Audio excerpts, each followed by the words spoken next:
보라, 내가 너희에게 비밀을 말하노니 우리가 다 잠잘 것이 아니요 마지막 나팔의 순식간에 홀연히 다 변화되리니 나팔 소리가 나매 죽은 자들이 썩지 아니할 것으로 다시 살아나고 우리도 변화되리라. 하나님은 영이시니 예배하는 자가 영과 진리로 예배할지니라. 아멘.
다 같이 참회의 기도를 드리겠습니다.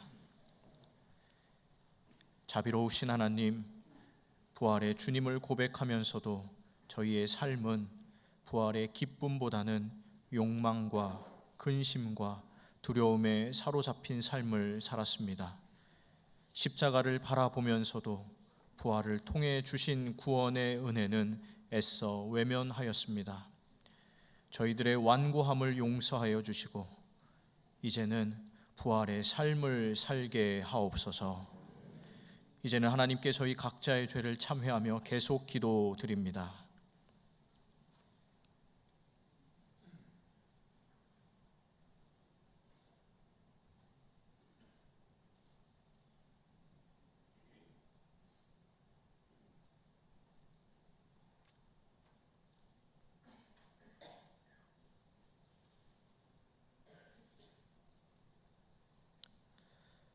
하나님께서는 자신의 부끄러운 죄를 솔직하게 고백하는 자들에게 말씀하십니다. 구하옵나니 주의 인자의 광대하심을 따라 이 백성의 죄악을 사하시되 애굽에서부터 지금까지 이 백성을 사하신 것 같이 사하시옵소서. 여호와께서 이르시되 내가 내 말대로 사하노라. 이제 사도신경으로 저희의 신앙을 고백하오니 나는 전능하신 아버지 하나님 천지의 창조주를 믿습니다. 나는 그의 유일하신 아들 우리 주 예수 그리스도를 믿습니다. 그는 성령으로 잉태되어 동정녀 마리아에게서 나시고 본디오 빌라도에게 고난을 받아 십자가에 못 박혀 죽으시고 장사된 지 사흘 만에 죽은 자 가운데서 다시 살아나셨으며 하늘에 오르시어 전능하신 아버지 하나님 우편에 앉아 계시다가 거기로부터 살아있는 자와 죽은 자를 심판하러 오십니다. 나는 성령을 믿으며 거룩한 공교회와 성도의 교제와 죄를 용서받는 것과 몸의 부활과 영생을 믿습니다. 아멘. 자리에 앉으시기 바랍니다. 다 함께 성시를 교독하겠습니다. 성시는 교독문 3번 시편 4편입니다. 내 의의 하나님이여, 내가 부를 때에 응답하소서. 곤란 중에 나를 너그럽게 하셨사오니 인생들아, 어느 때까지 나의 영광을 바꾸어 욕되게 하며 여호와께서 자기를 위하여 경건한 자를 택하신 줄 너희가 알지어다. 너희는 떨며 범죄하지 말지어다.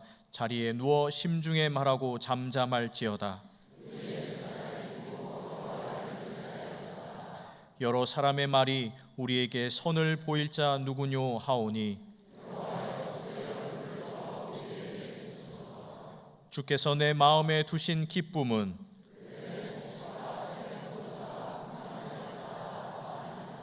내가 평안히 눕고 자기도 하리니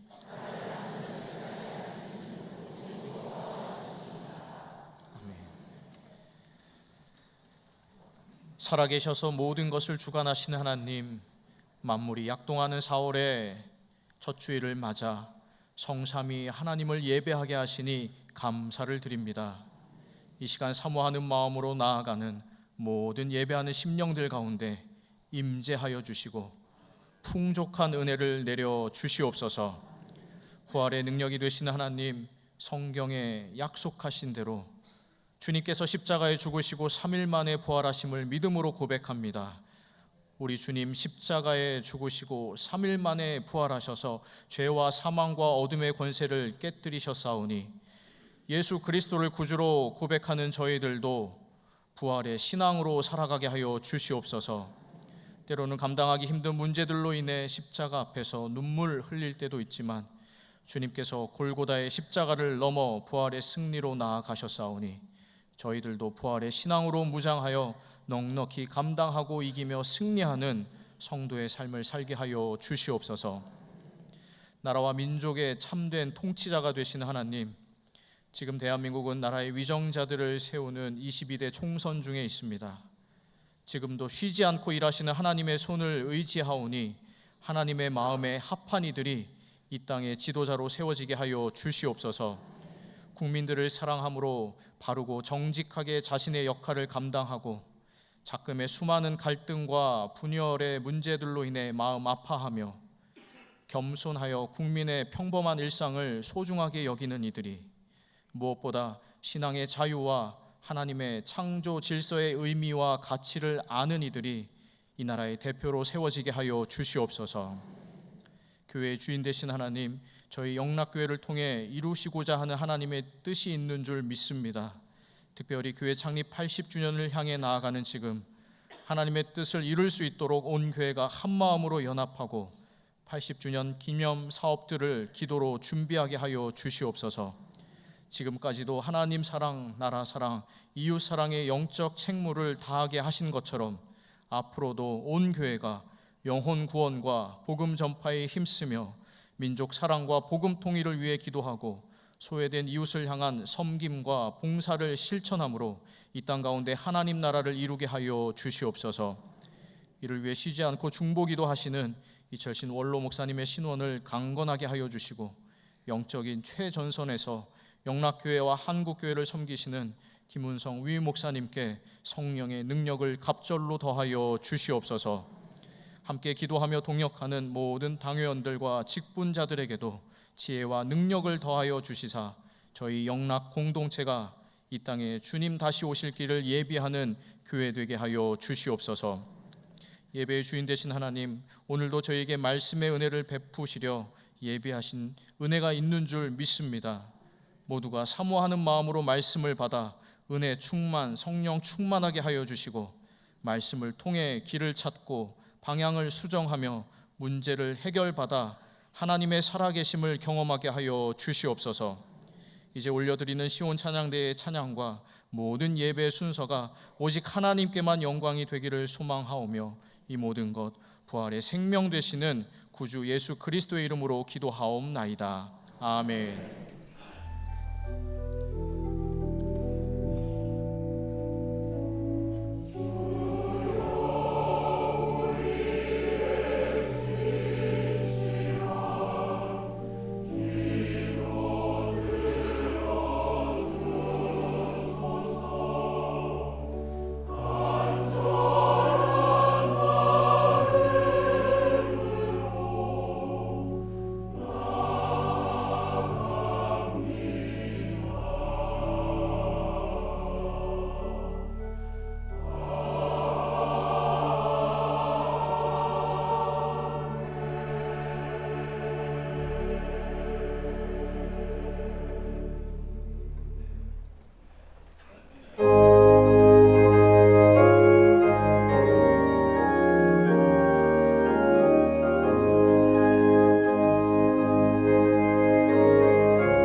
오늘 저희에게 주시는 하나님의 말씀은 신약 성경 사도행전 1장 15절부터 26절까지의 말씀입니다.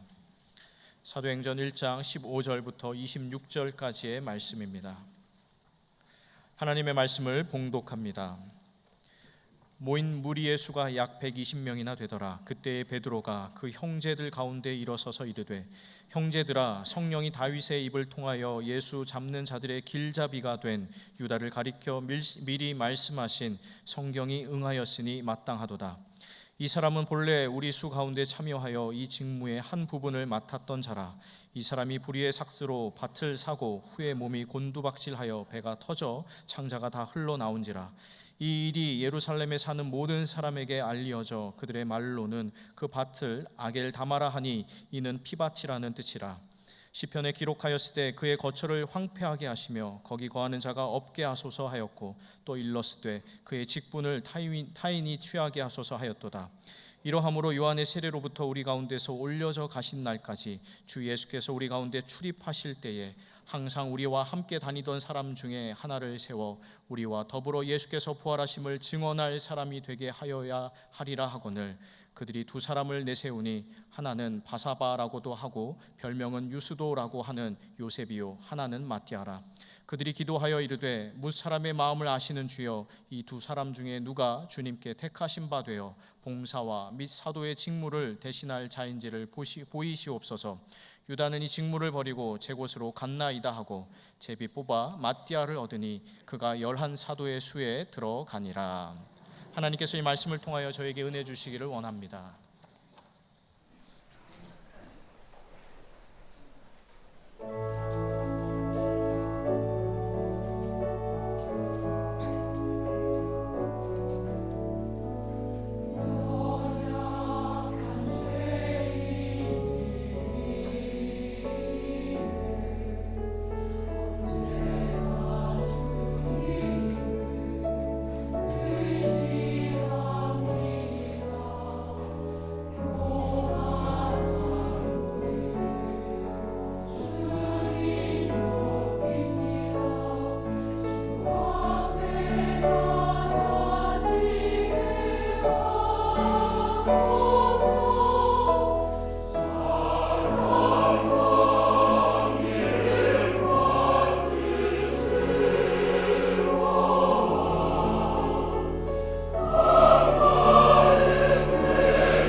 우리 모두가 주님 안에서 하나 되기를 원합니다.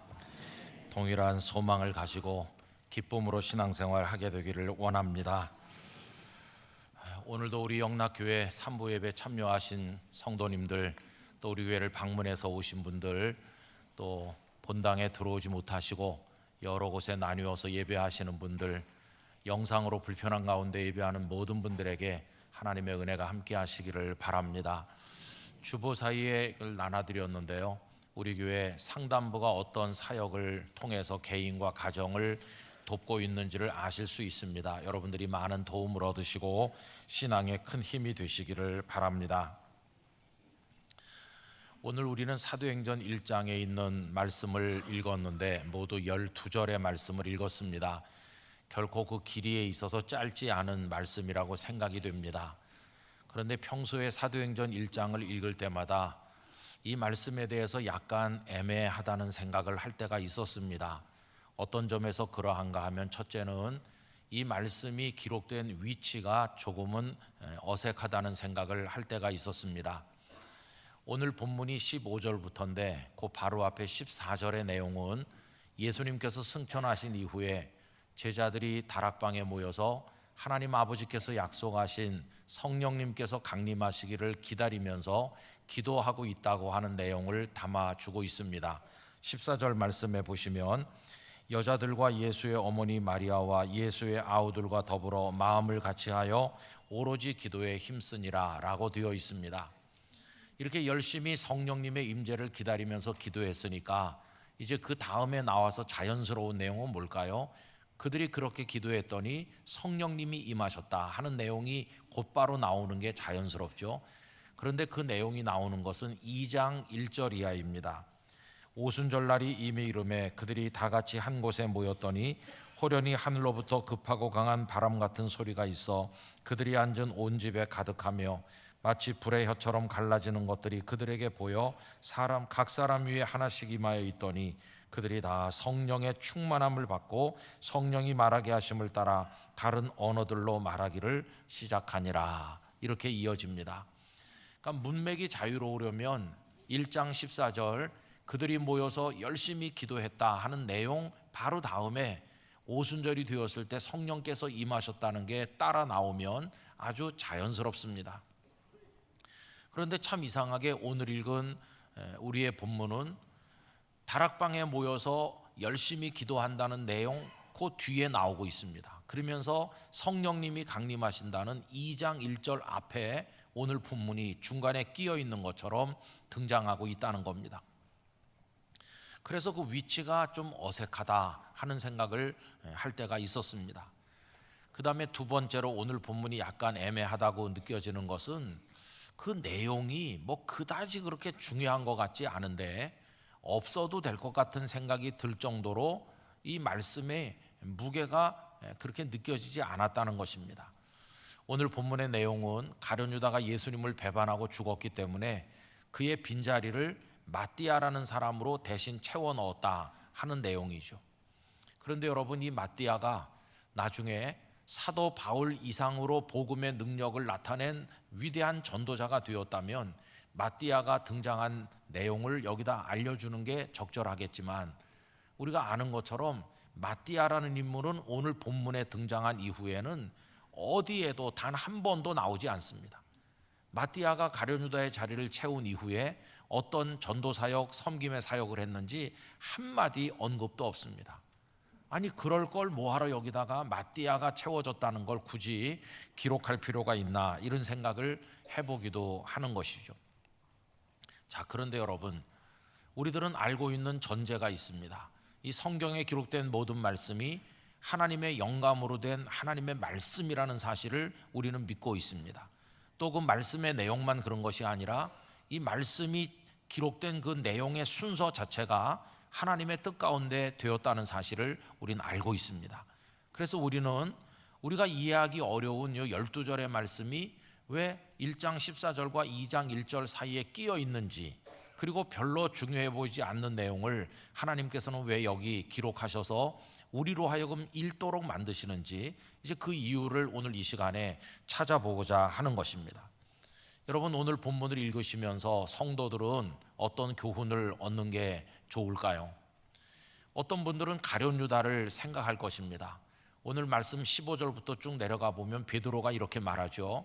유다가 본래 우리의 숫자에 참여했던 사람이었는데 예수님을 배반하고 비참하게 죽었다. 시편이 말씀한 대로 그가 죽었기 때문에 이제 그의 직분을 다른 사람이 차지해야 된다. 이런 얘기를 쭉 말씀합니다. 어떤 성도가 이 말씀을 읽으면서 주님, 유다는 주님을 배신한 자가 되었지만 저에게 힘을 주셔서 저는 생명이 다하는 그날까지 주님을 사랑하고 주님을 섬기도록 도와주시옵소서. 저는 절대로 주님을 배신하지 않겠습니다. 이렇게 기도하면서 결심을 한다면 그분이 받은 영적 교훈은 대단히 훌륭하다, 이렇게 말할 수 있습니다.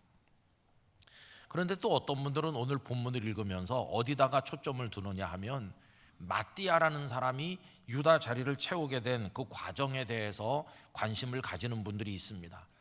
여러분, 마띠아가 어떤 과정을 통해서 그 자리를 채웠나요? 이 120명 모인 성도들은 두 사람의 후보자를 내세웠는데 한 사람은 요셉이고 한 사람은 마띠아입니다. 오늘 말씀 23절입니다. 그들이 두 사람을 내세우니 하나는 바사바라고도 하고 별명은 유수도라고도 하는 요셉이요 하나는 마띠아라. 이거 읽으면서 자신의 상상으로 다양한 의견을 얘기할 수 있어요. 난 참 이거 읽으면서 마음에 안 들어요. 왜요? 아니 꼭 뭐 가룟유다의 자리를 채워야 되는 겁니까? 그냥 빈 채로 놔두면 안 되나요? 그리고 왜 후보를 내세우려면 3명, 4명, 5명 많이 내세우지 않고 딱 2명만 내세웠는지 그것도 마음에 안 들어요. 그리고 이 두 사람보다도 더 훌륭한 사람도 있을 수 있었을 텐데 왜 하필이면 요셉과 마띠아입니까?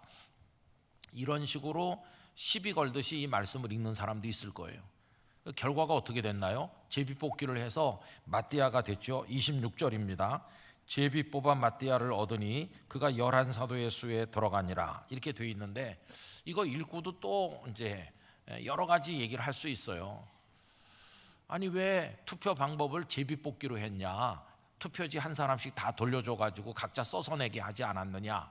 이런 얘기를 할 수도 있고, 그 다음에 제비를 베드로가 대행했냐 아니면은 마띠아하고 요셉이 직접 나와서 뽑았냐, 그리고 제비 뽑는 순서를 먼저 두 사람이 정했냐, 뭐 이런 여러 가지 이야기를 할 수도 있다, 그 말입니다. 똑같은 말씀을 읽고도 다양한 생각을 할 수 있어요.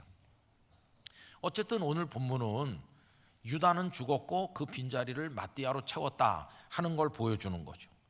자, 그럼 여러분 이 12절의 본문을 읽은 성도가 이걸 읽고 나서 하나님이 주시는 교훈을 발견해야 될 텐데 거기서 뭘 발견하면 될까요?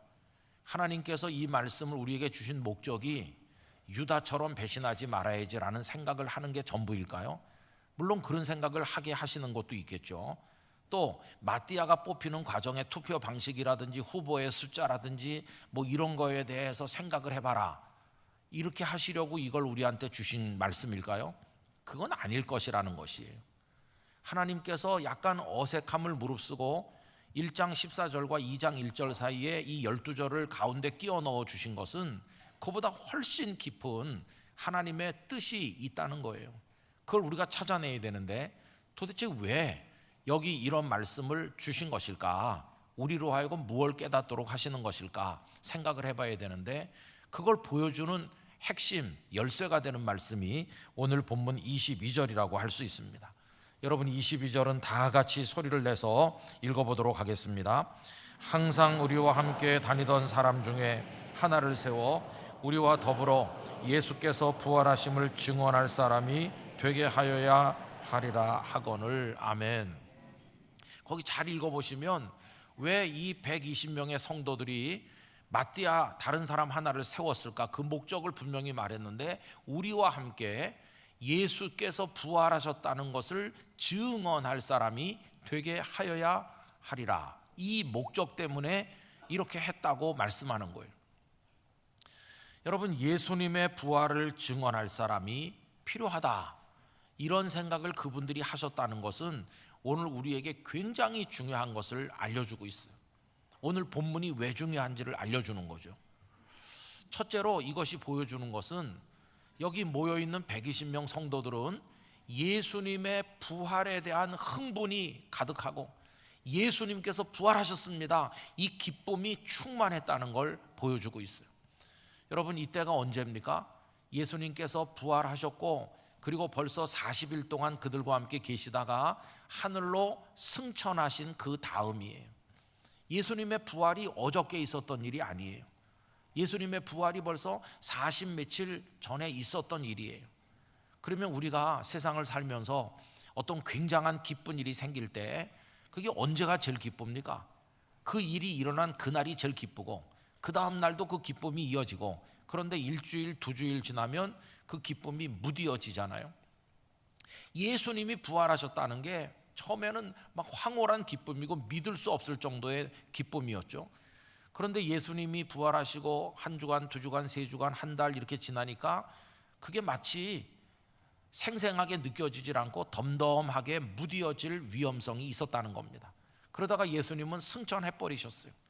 그런데도 그 이후에 다락방에 모인 성도들의 가슴에는 요만큼의 상실도 없이 부활의 기쁨이 그들의 영혼 구석구석을 확실하고도 충만하게 채우고 있었다는 것입니다. 그걸 보여주는 거예요. 여러분, 그 증거가 뭐냐 하면 소위 기쁨의 50일이라고 하는 절기입니다.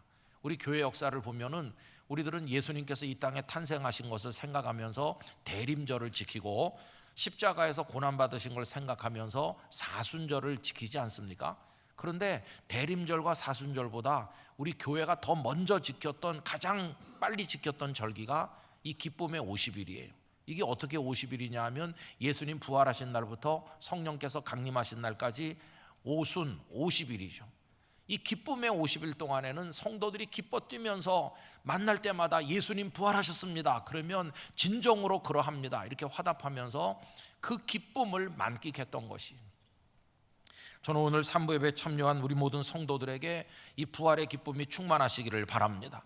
사순절은 죽음을 상징하는 어둠의 시간이었다면 이 기쁨의 50일은 빛을 우리에게 보여주시는 것으로서 생명이 죽음을 이기는 시간으로 우리에게 다가온 것이에요. 그래서 325년 니케아 공의회가 모였을 때 교회 지도자들은 이 50일 동안에는 무릎 꿇고 기도하지 말고 서서 하나님을 송축하고 기도하자, 금식도 하지 말고 하나님 주신 축복을 누리자, 이렇게 했을 정도로 이 기쁨의 50일은 굉장한 것이었어요. 저는 우리 영락교회 성도들, 오늘 함께 예배하는 모든 분들에게 부활의 기쁨이 사그러들지 않고 줄어들지 않고 언제나 365일 충만하시기를 바라는 것입니다. 이 부활의 기쁨으로 사는 거예요. 그런데 여러분, 이분들의 이 모습이 오늘 교회 모습하고 어떻게 비교되나 보세요. 오늘 교회들은요, 부활주일이 딱 끝나잖아요. 그러면은 이제 부활은 창고에다 묻어놓고 그 다음 다른 주제로 넘어가는 거예요. 여러 가지 프로그램도 하고 행사도 많이 하는데 예수님 부활했다는 건 이제 까맣게 잊어버리기 시작하고 나머지 시간 동안에 세상의 고통에 빠져서 허우적대는 거예요. 죽음의 문화에 쓸려 다니면서. 그러다가 언제 부활을 다시 생각하냐 하면은 부활절이 다가올 무렵에 모여가지고 계란값이 요새 어떻게 되느냐고, 계란은 몇 개나 삶아야 되는지, 작년보다 모자라면 안 될 텐데 그러면서, 그리고 찬양대가 이제 부활절 음악회를 서서히 연습을 시작할 무렵에 그때 다시 부활이라는 걸 끄집어내는 거예요. 그 나머지 기간은 부활이 어디로 사라졌는지 없는 거예요. 우린 그렇게 살고 있는데 이분들은 그렇지 않았어요. 365일이 부활절이 돼야 되는 것이에요. 매 주일이 작은 부활주일처럼 기쁨으로 지켜져야 될 줄로 믿습니다. 이 부활의 기쁨은 성도가 이 환난이 많은 세상에서, 어려운 세상에서 견뎌낼 수 있는 힘이 되는 것이고 사탄의 세력을 이길 수 있는 영적 원동력이 되는 것입니다. 우리 믿음의 선배들도 그 핍박을 받으면서도 어떻게 승리하는 그리스도인이 될 수 있었는가? 이 부활의 기쁨이 그들의 영혼을 채우고 있었기 때문이에요. 여러분, 우리가 가난하고 병들고 인생이 늙어가고 여러 가지 어려운 시련이 우리에게 다가오고 삶이 허무한 것처럼 보이지만 주님이 부활하신 것처럼 나도 부활할 줄 믿습니다. 이 믿음과 기쁨이 우리를 승리하게 만들어 줄 것입니다. 그게 중요한 주제로 오늘 여기 나와 있어요. 또 그분들이 부활을 증언할 사람이 필요하기 때문에 마띠아를 세운다는 이 얘기는요, 그들이 사명에 투철했다 하는 걸 보여줘요. 여러분, 예수님께서 그들에게 주신 사명은 부활의 증인되라는 겁니다. 지난 주일에 읽었던 본문 누가복음 24장 46절에서 48절을 다시 읽어보면 이렇죠. 또 이르시되 이같이 그리스도가 고난을 받고 제3일에 죽은 자 가운데서 살아날 것과 또 그의 이름으로 죄사함을 받게 하는 회개가 예루살렘에서 시작하여 모든 족속에게 전파될 것이 기록되었으니, 48절 다 같이 읽읍시다. 너희는 이 모든 일의 증인이라. 아멘. 예수님은 너희가 이 복음 부활의 증인이라고 그랬어요. 그런데 예수님 승천하신 다음에 제자들은 그 말씀을 망각한 게 아니라 우리는 부활의 증인이다. 그런데 유다가 사라졌으니 그 자리를 누군가 채워야지 이렇게 생각한 거예요. 그들에게 사명의식이 투철했다는 것을 알 수 있어요. 여러분, 사실 부활의 증인이 되기 위해서 누군가를 채우라는 건 예수님께서 말씀하신 게 아니에요. 얘들아, 내가 승천하고 나면 누구 한 사람 채워라 이렇게 하신 게 아니에요. 그런데도 거기 모여있는 120명의 성도들은 유다의 자리를 보충해서 부활의 증인이 돼야 된다. 이 그분들이 결정한 거예요. 이런 결정을 하고 이런 일을 하게 된 이유는 뭐냐 하면 그 사명이 그들의 가슴을 꽉 채우고 있기 때문이에요. 우리는 이걸 위해 여기 지금 모여 있는 거고, 이걸 위해 우리가 세움받았고, 우리가 이 땅에 존재하는 목적이 부활의 증인되는 거다. 이게 그분들 가슴을 꽉 채우고 있었던 것을 알 수 있는 거죠. 여러분, 이게 얼마나 그들의 마음을 가득 채우고 있는지 다른 것들은 사소하게 여겨졌어요. 여러분, 이런 생각 한번 해봅시다. 여기 지금 마띠아가 세워졌는데 또 한 사람 있었잖아요. 요셉이라는 사람. 후보가 2명이니까. 그러면 제비뽑기를 할 때 사람들이 무슨 생각했겠어요? 아니, 나는 마띠아보다 요셉이 더 존경스러운데 요셉이 되셔야 되는데, 이런 생각하는 사람은 없었을까요? 있었겠죠. 또 어떤 사람은 왜 2명만 후보가 되는 거냐, 1명 더 추가한다면 내가 될 수도 있을 텐데, 이런 생각하는 사람은 없었을까요? 있을 수도 있잖아요. 그리고 우리 보통 성경을 읽을 때 사람 이름들이 나올 때 앞에 나오는 사람이 더 중요한 인물로 생각합니다. 모세와 아론이라고 그랬지 아론과 모세라고 하진 않았잖아요. 하나님 모세를 부르셨고 아론은 그 보조자예요. 형님이지만 그는 늘 뒤에 나오잖아요. 12제자를 말할 때도 맨 먼저 베드로를 먼저 말하기 때문에 우리가 수제자라고 하는 거고, 유다는 맨 꼴등으로 나오잖아요. 자, 그런 순서로 하면 요셉과 마띠아 중에서 그 이름이 먼저 등장하는 사람은 요셉이잖아요. 요셉. 더군다나 마띠아는 그냥 마띠아라 이렇게 이름만 나오고 끝나고, 반대로 요셉에 뭔가 설명이 붙어 있지 않습니까? 바사바라고도 하고 별명은 유수도라고도 하는 요셉. 이 탈락할 사람에게 이렇게 길게 붙어 있는 건 뭘까요? 이분이 탈락은 했지만 그러나 그 공동체 안에서 상당히 사람들의 주목을 받던 사람이고, 남들이 그의 별명도 지어서 부를 정도로 화제거리 인물이었고, 그 사람이 유력하다는 걸 보여주는 거예요. 객관적으로 보면 요셉이 마띠아보다 훌륭할 수도 있는 거죠. 그런데 요셉은 탈락했고 마띠아가 됐잖아요. 그럼 요즘 같으면 난리가 날 거예요. 아니, 내가 뭐가 부족해서 안 뽑혔을까? 이렇게 하고 제비뽑기 과정에 뭔가 흑막이 숨어 있는 거 아니냐, 이렇게 말하면서 의의를 제기하고, 뭐 나는 이제 여기 안 올 거야 뭐 그러면서 갈등을 일으키고 다투고, 그런 별별 일들이 많이 벌어질 거예요. 그런데 여기 이 사도행전 말씀을 보면요, 요셉 본인도 그를 지지했던 성도들도 있었을 텐데 어느 누구도 단 한마디도 이거에 대해서 의의를 제기하거나 갈등을 유발하는 사람이 없다는 거예요. 어떻게 이럴 수 있을까요? 이유가 간단해요. 그게 사소하게 보이는 거예요. 누가 되는지 중요하지 않은 거예요. 그들이 진짜 가슴속을 채우고 있는 거는 주님이 부활하셨다는 그 자체가 너무 기쁘고, 누가 하든지 간에 뭐 마띠아가 해도 좋고 누가 해도 좋고 어차피 우리가 다 부활의 증인인데 누가 하는지 그게 뭐가 상관이 있느냐, 우리는 부활의 증인이 되기만 하면 된다, 이 생각이 워낙 강하기 때문에 마띠아가 되든 요셉이 되든 하나도 그게 그들에게 중요한 문제가 아니었어. 그분들은 뭐가 중요한 본질인가를 분명히 알고 계셨다는 걸 깨닫게 되는 거죠. 자, 이제 여기까지 제가 오늘 말 속도를 좀 몇 킬로 올렸어요. 그래갖고 좀 빨리 말씀드리는 건데 한번 정리를 해보면 이렇습니다. 이제 이 본문이 좀 위치가 어색해 보이기도 하고 별로 중요하지 않은 것 같기도 하지만, 하나님께서 이 말씀을 주시는 데는 특별한 목적이 있을 거라고 그랬잖아요. 그게 뭐냐? 다른 게 아니라 우리 선배들은 부활의 기쁨으로 승리하고 있었다, 그게 충만했다, 그 다음에 부활의 증인 돼야 된다고 하는 사명, 목적의식이 투철했다, 그걸 보여준다는 거예요. 그럼 이 말씀이 왜 성령께서 강림하셨다는 2장 1절 앞에 있느냐? 그게 중요합니다. 여러분, 성령님은 왜 강림하시는 건가요? 성령님이 강림하시는 목적이 뭔가요? 그거는 우리가 부활의 증인으로 승리하도록 도우시기 위해서 임하시는 거예요. 근데 만약에 120명 그 사람들이 부활의 증인 되는데 아무 관심도 없고 그저 누가 한 자리 하느냐에만 관심이 있다면 성령님이 임하실 필요가 없죠. 그런데 성령님이 거기서 임하시는 것은 이들이 부활의 증인 되고자 하는 열망이 충만하기 때문에 그들에게 성령이 임하셔서 능력을 가진 부활의 증인이 되게 하신 거예요. 그게 사도행전 1장 8절이 이루어지는 겁니다. 오직 성령이 너에게 임하시면 너희가 권능을 받고 예루살렘, 유다, 사마리아 땅끝까지 이르러 뭐가 되죠? 증인이 되리라. 어떤 능력으로 증인되죠? 성령님의 능력으로. 그래서 이 말씀이 성령의 강림 그 앞에 들어있는 이유가 바로 그것이에요. 그들이 기도했다. 성령님을 기다리며 성령님은 어떤 사람들에게 임하는 건가? 부활의 증인되기를 사모하는 사람들에게 임하는 거다. 봐라, 여기 이들이 그런 사람 아니냐. 그래서 오순절이 되었을 때 성령께서 임하셨다. 이렇게 이 말씀이 연결되고 있다는 것을 알 수가 있는 거죠. 자, 그런데 여러분, 이분들은 이랬는데 오늘 이 땅에 있는 교회들, 우리 자신들은 지금 어떻습니까? 우리는 그 본질을 다 놓쳤어요. 부활의 기쁨을 맛보는 사람이 별로 없어요. 그냥 힘들어하고 오늘의 현실에 눌려 사는 거지, 주님 부활하신 것처럼 나도 부활할 줄 믿습니다, 이렇게 소망 가운데 기뻐하는 성도들을 찾아보기가 쉽지 않고요.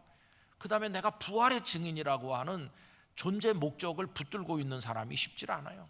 그냥 우리의 관심은 다 그 변두리에 가 있어요. 이번엔 누가 안수 집사님이 되는 건가? 누가 권사가 되고 남녀선교회 회장이 되느냐? 우리 그런 데만 골똘해.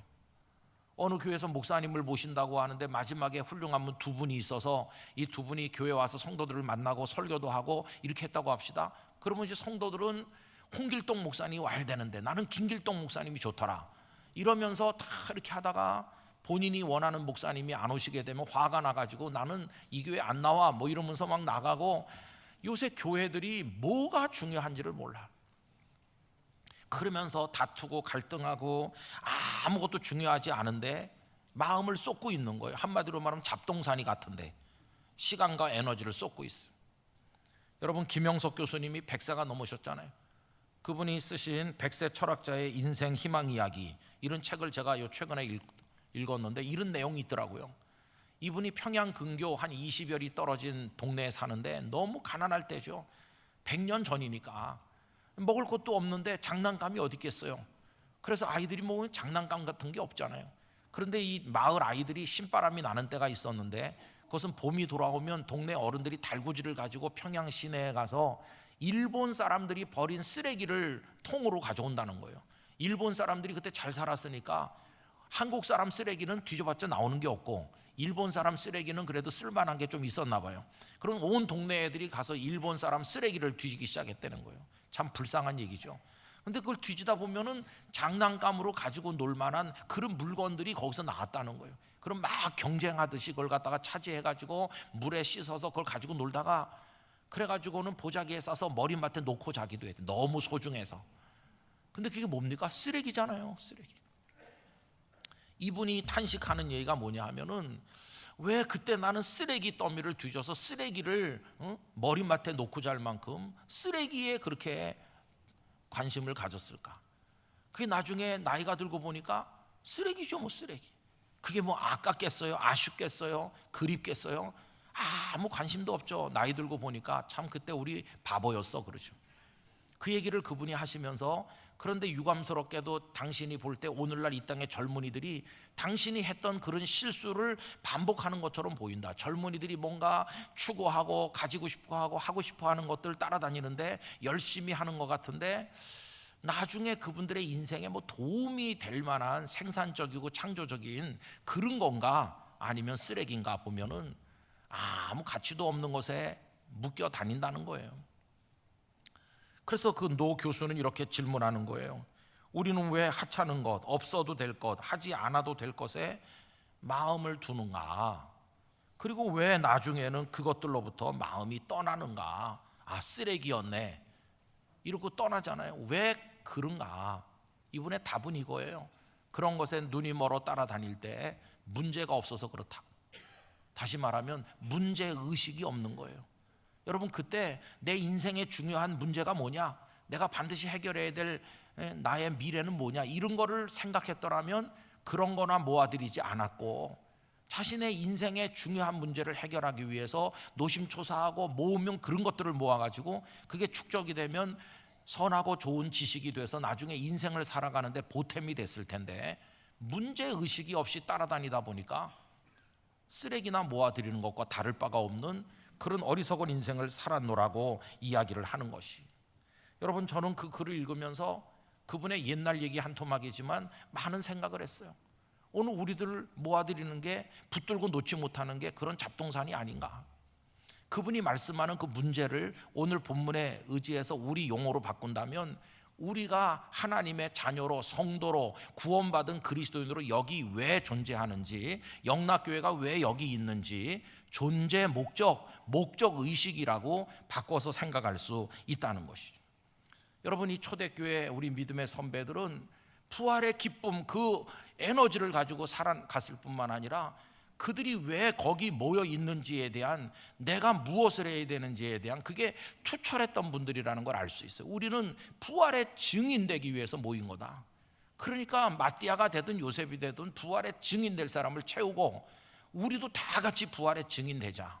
이게 투철했던 우리 선배들이었음을 보여준다고 하는 거죠. 저는 오늘 3부 예배를 함께 드리는 성도님들에게 부활의 기쁨이 날마다 충만하시길 바랍니다. 365일이 여러분의 부활절이 되시기를 바랍니다. 초대교회 성도들은 삶의 중심이 부활에 있었어요. 그래서 그들이 안식일에 모여서 예배하지 않고 안식 후 첫날인 이 주일에 모여서 예배하게 된 것은 이날이 예수님의 부활이 있는 날이기 때문이죠. 여러분, 그 힘으로 승리하시기를 축원합니다. 그리고 우리 영락교회를 한경지 목사님과 성도들이 79년 전에 여기 세우게 된 목적, 하나님이 여기 우리를 모아두신 목적, 우리가 여기서 목사, 장로, 권사, 집사로 존재하는 목적이 어디 있는 것인가? 이 부활의 증인되는 데 있다는 걸 우리 가슴에 새기고 또 새기게 되기를 원하는 것입니다. 여러분이 목적의식이 무너지면요, 인생도 가정도 교회도 나라도 다 무너지는 거예요. 여러분, 결혼하는 젊은이들이 왜 결혼합니까? 뭔가 목적이 있어야 될 거 아니겠어요? 그냥 좋아서요, 그냥 같이 살아보려고요. 그럼 나중에 또 그냥 아무 생각도 없이 헤어질 수도 있는 겁니까? 하나님께서 우리 둘을 믿음으로 부르시고 결혼하게 하실 때 우리 아이들이 태어날 것이고 우리가 삶을 추구할 때 하나님 우리에게 주신 우리 가정에 목적이 있다. 이게 투철한 사람들은 믿음의 가정을 이루는 거 아니겠어요? 여러분, 나라도 똑같아요. 나라도 이제 며칠 있으면 총선이 이제 있게 되는데 요새 참 다 걱정이실 거예요. 여러분, 이번에 300명 뽑는 건 아시죠? 지역구 비례 합쳐서 300명의 국회의원을 뽑는데 거기 무려 몇 명이나 출마했는지 제가 어저께 한번 확인해 보니까 945명이나 출마했더라고요. 그렇게 많이 출마한 줄 알았으면 나도 할 걸. 그러면 거의 1000명이 출마했어요. 저는 누가 출마했는지도 여러분들 다 모르실 거예요. 사시는 동네에나 알지. 근데 이런 안타까운 생각이 드는 거예요. 하나님, 이번에 나온 이 945명이나 되는 이들이 어떤 목적의식을 가진 사람들입니까? 후보가 됐을 때는 나 정말 대한민국을 사랑하고 우리 국민과 지역 주민들을 위해서 내 생명을 내걸 수 있는 나는 사명감이 있다. 이걸 위해 불의에 타협하지 아니하고 지역 발전을 위해서 나를 헌신하고 내가 무슨 일이 있어도 내 남은 생애를 바치겠다. 이런 목적의식이 뚜렷한 그런 후보들인가? 아니면은 그냥 권력에 날아드는 불나방같이 국민도 안중에 없고 나라도 안중에 없고 그냥 당리당략에 따라 무대 위에서 춤추는 광대 같은 사람들인가? 하나님, 후보들이 어떤 사람들입니까? 목적의식이 있는 사람들인가요? 없나요? 그런 생각이 드는 거예요. 그러면서 그 다음 생각은 우리에게 오는 거예요. 후보들도 중요하지만은 국민들이 더 중요하다. 국민. 여러분, 우린 대한민국 국민이면서 동시에 여기 그리스도인으로 살고 있는 성도 아닙니까? 성도들은 대한민국이 왜 세워졌다고 생각하나? 여러분, 대한민국이 세워진 목적이 있을 텐데 사람들 생각이 다 다르겠지만 저는 이렇게 생각합니다. 하나님께서 일제 36년에서 건져주시고 6.25 전란의 폐허에서 다시 일으켜서 세계적인 경제 부강한 나라가 되게 해주신 이런 기적을 주신 그 목적, 이유, 그리고 선거에 의해서 평화로운 정권 교체를 할 수 있는 민주화가 이루어진 이런 축복을 주신 대한민국의 목적이 뭐냐? 저는 이게 등 따뜻하고 배부르게 먹고 향나게 취하라고 하신 그런 건 아니라고 생각합니다. 저는 하나님께서 우리에게 그렇게 하신 목적은 하나님의 뜻이 이루어지는 정의로운 나라가 되기를 바라시기 때문에, 이 땅의 교회가 부흥되길 원하시기 때문에, 이 땅의 교회들이 이 부활의 증인이라는 목적의식을 가지고 전 세계 복음의 횃불을 높이 드는 선교 국가가 되도록 하시기 위해서, 그래서 우리나라를 여기 이렇게 세워주시고 오늘까지 우리의 많은 죄에도 불구하고 지켜주셨다고 믿습니다. 그럼 이제 우리 성도들은 나라를 위해 기도할 때 하나님 이 나라가 자유민주주의 국가로 지켜지게 해주세요. 마음껏 모여 예배할 수 있는 신앙의 자유, 성경을 가르칠 수 있는 그런 자유가 보장되는 나라가 되게 해주세요. 창조 질서를 지키는 나라가 되게 해주세요. 이게 우리의 기도 제목 아니에요? 여러분, 그렇다고 한다면 우리는 어떤 기준으로 선거를 해야 될까요? 하나님이 없다고 하는 세력에다가 맡길 수는 없잖아요. 공산주의자들에게 이 예배의 자유를 부정하는 자들에게 맡길 수는 없잖아요. 그리고 창조 질서를 부정하는 법을 만드는 사람들의 손에도 맡길 수도 없고, 자신의 이익을 위해서 법을 마음대로 어기는 그런 사람들에게도 맡길 수가 없잖아요. 그래서 우리는 이 하나님의 나라로 하나님이 기뻐하는 목적을 이루어야 되기 때문에 그걸 위해서 날마다 눈물로 기도해야 되는 것이고, 우리 국민들도 후보들도 목적의식이 하나님의 뜻 안에서 건강할 때 이 나라가 복을 받게 되는 거 아니겠어요? 여러분, 이번 선거도 그런 우리의 마음을 가늠해 볼 수 있는 기회라고 생각을 하는 것이죠. 저는 어저께 이 원고를 다 작성해서 넘겨드리고 나서 오늘 아침까지 생각해 봤어요. 김은성 목사, 너는 여기 지금 왜 있는 거냐? 그냥 영락교회라는 조직을 운영하고 그냥 뭐 이렇게 편안하게 하루하루 지내도록 하는 역할이 너의 역할이냐? 아니면은 너 무슨 목적을 가지고 여기서 목회하느냐? 답이 딱 있는 거죠. 주님, 저도 연약하고 부족한 인간이지만 제가 그 모든 걸 이길 수 있는 힘이 주님이 부활하신 거기서 흘러나오게 될 줄 믿습니다. 제가 부활의 능력으로 하루하루 살아가게 해주세요. 저도 늙을 것이고 연약하겠지만 부활의 기쁨으로 승리하게 하여 주시옵소서, 이렇게 기도했고요. 또 제가 여기 존재하는 목적은 영락교회가 이 많은 성도와 우리의 재정과 우리의 여러 가지 방식을 가지고 부활의 증인되는 교회가 되도록 하기 위해서, 그래서 거기 저의 요만한 힘을 보태기 위해서 내가 여기 있는 거다, 이거를 망각하지 않게 해주세요. 우리 장로님들, 권사님들, 집사님들이 다 부서에서, 남녀 선교회에서, 구역에서 열심히 뭔가를 섬기실 때도 그걸 위해서 한다는 걸 우리 영락교회가 절대로 잊어버리지 않게 하여 주시옵소서. 그걸 위해서라면 누가 하든지 중요한 게 아니고, 뭐 어떻게 하든지 방법은 중요한 게 아니고, 복음만 전해줄 수 있으면 하나님 앞에 할렐루야 찬송해야 되는 거 아닌가, 이런 생각을 하게 됐습니다. 성도 여러분, 여기 선배들이 이런 부활의 기쁨으로 살고 부활의 증인이라는 사명감을 가지고 있기 때문에 성령님이 임하셨잖아요. 그랬더니 사도행전의 역사가 일어난 거예요. 그렇다면 오늘 우리 영락교회 성도들이 이런 기쁨으로 살고 그리고 부활의 사명감을 가지고 증인의 노릇을 할 때 성령께서 우리 가운데도 임하실 줄 믿습니다. 우리를 충만케 하실 줄 믿습니다. 그때 이 땅에 신사도행전이 기록되어 나가게 될 것이라고 믿는 것입니다. 하나님께서 우리 교회를 그렇게 사용해 주시고 많은 영혼들이 구원받는 복음의 산실이 되게 해주시고, 우리 영락교회를 통해 예수님 다시 사셨다, 이 복음이 땅끝까지 전해지도록 우리를 사용해 주시기를 간절히 기원하는 것입니다.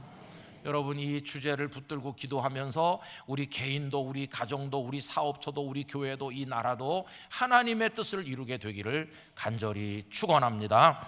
기도하겠습니다. 아버지 하나님, 120명 성도들의 가슴이 불타고 있었습니다. 예수님이 부활하신 것처럼 우리도 부활할 줄 믿습니다. 그 믿음과 그 기쁨이 넘친 것처럼 저희 안에도 넘치게 하여 주시옵시고, 그분들이 부활의 증인되는 목적을 뚜렷이 붙들고 있었던 것처럼 우리도 그 사명을 가지고 살아가게 하여 주시옵소서.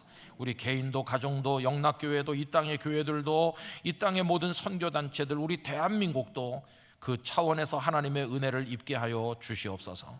예수님의 이름으로 기도하옵나이다. 아멘.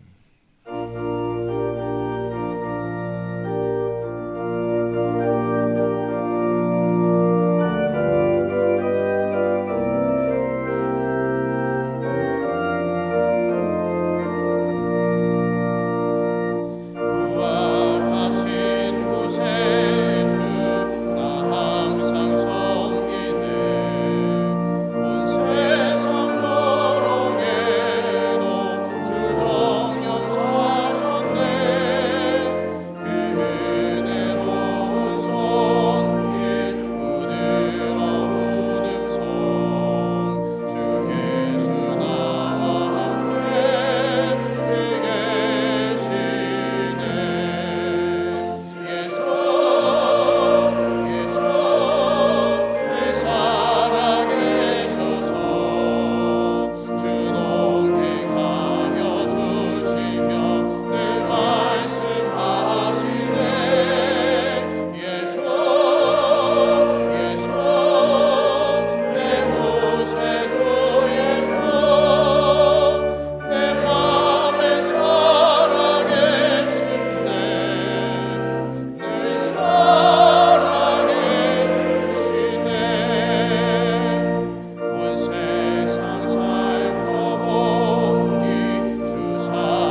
준비하신 주일 헌금을 드리겠습니다. 온라인으로도 드리실 수 있습니다.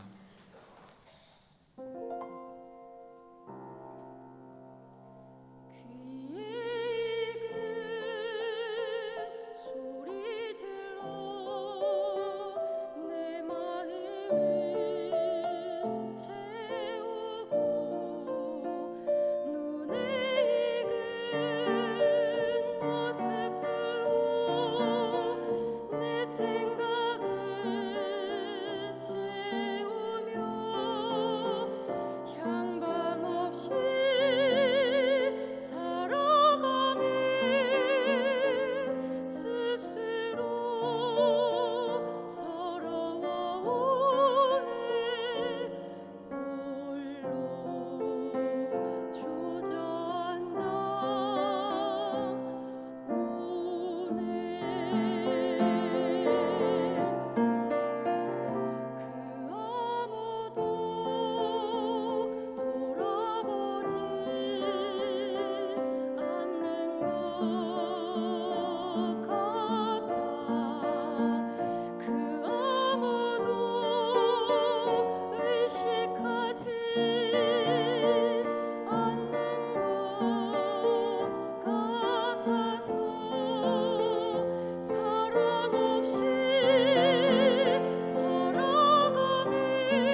부활하신 주님 말씀의 은혜 베풀어 주시니 감사합니다. 주신 말씀처럼 매주일이 작은 부활절 되게 하시고 부활의 기쁨 이기지 못해 부활의 증인으로 살아가게 하여 주시옵소서. 이제 감사하여 예물을 봉헌합니다. 드린 모든 손길들 위해 부활의 주님의 기쁨과 평강이 가득하게 하여 주시고 이 예물이 사용되는 곳마다 부활의 소식이 전해져 구원의 역사 나타나게 하여 주시옵소서. 예수 그리스도의 이름으로 봉헌 기도 드리옵나이다. 아멘. 자리에 앉으시기 바랍니다. 새가족 여러분을 주님의 이름으로 환영합니다. 봉사관 1층의 새가족 접수처에서 등록을 도와드립니다. 또는 교회 홈페이지에서 새가족 등록이 가능합니다. 오늘 찬양 예배 시 성찬식이 있습니다. 기도로 준비하시기 바랍니다. 유아 세례식이 5월 5일 찬양 예배 시 본당에서 있습니다. 이를 위한 부모 교육이 4월 21일과 28일 두 번에 걸쳐 진행되며 접수는 다음 주일부터 21일 주일까지 봉사관 2층 각 교구 전도사가 받습니다. 오늘은 상담부 홍보주일로 배단위 광장에서 상담 사역과 가정 사역 프로그램 소개가 있습니다. 많은 관심과 참여 바랍니다. 별세자 소식입니다. 안양 수원교구 7구역 한영실 은퇴권사님이 별세하셨습니다. 고인은 백명한 은퇴집사님의 아내가 되십니다. 4월 8일 월요일 오전 7시 30분 안양 샘병원 장례식장에서 장례예식이 있습니다. 관악동작 금천교구 28구역 박영순 은퇴권사님이 별세하셨습니다. 고인은 김재희 성도님의 모친이 되십니다. 4월 8일 월요일 오전 10시 강남 세브란스병원 장례식장에서 장례예식이 있습니다. 슬픔을 당하신 유가족들에게 하나님의 위로가 함께 하시길 바랍니다. 이 시간 함께 암송할 4월 말씀은 신약 성경 고린도전서 15장 20절입니다. 그러나 이제 그리스도께서 이렇게 시작합니다. 다 함께 암송합니다. 그러나 이제 그리스도께서 죽은 자 가운데서 다시 살아나사 잠자는 자들의 첫 열매가 되셨도다. 고린도전서 15장 20절 말씀. 아멘. 다 같이 일어나셔서 앞뒤 좌우에 계신 분들과 인사 나누겠습니다. 부활의 기쁨 가득한 증인으로 삽시다.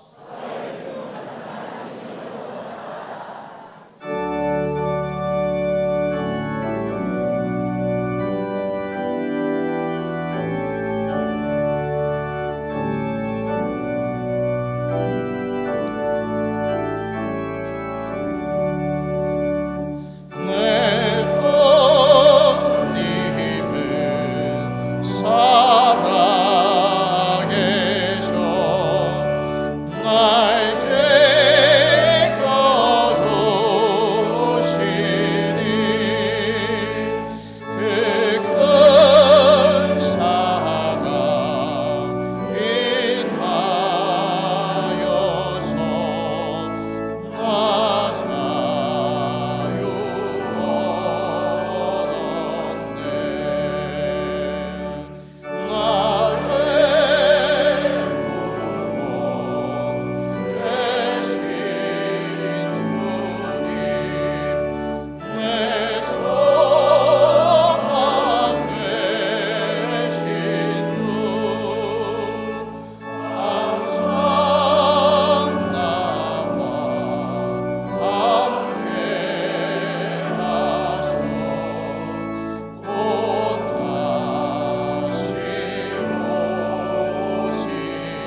이제는 부활의 구주 예수 그리스도의 은혜와 아버지 하나님의 크고 넓으신 사랑과 성령님의 교통하심이 아무리 죽음의 세상이라 할지라도 부활의 소망과 기쁨으로 부활 증인된 우리 인생의 존재 목적을 깨닫고 저희들의 가정과 일터와 교회와 나라를 거기에 맞춰 세워나갈 것을 다짐하는 모든 영락의 성도들과 함께 예배한 분들, 그리고 선교사님들과 그 사역에 중요한 일을 앞둔 대한민국의 국민들과 이루어지는 일과 북한의 지하교회 성도들, 우리 모두의 눈물의 기도 제목 하나하나 위에 이제로부터 영원토록 함께 하시기를 축원하옵나이다. 아멘.